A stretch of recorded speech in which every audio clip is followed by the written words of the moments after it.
ஒரு சிறிய வீட்டில் ஒரு பாட்டி இருக்கிறார். பக்கத்தில் ஒரு அழகான கோழி முட்டை வைக்கிறது. இந்த கோழி என் வாழ்க்கைதான்.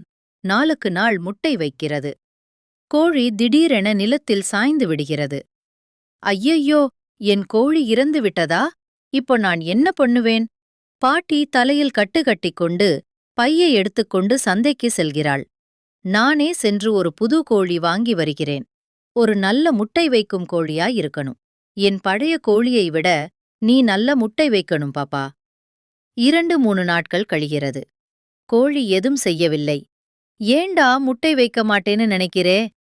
கோழியை பிடித்து பாட்டி சும்மா விரட்டுகிறாள்.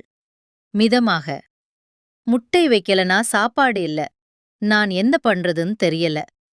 பாட்டி ஒரு மூலையில் உட்கார்ந்து அழுகிறார். யாரும் லைக் சப்ஸ்கிரைப் பண்ணலன்னு தான் இப்படி நடக்குது போலிருக்கு. பாட்டியும் கோழியும் சமாதானமாக இருக்கிறார்கள். கோழிக்கும் பாட்டிக்கும் உதவ ஒரு லைக் ஒரு சப்ஸ்கிரைப் ரொம்பவே முக்கியம்.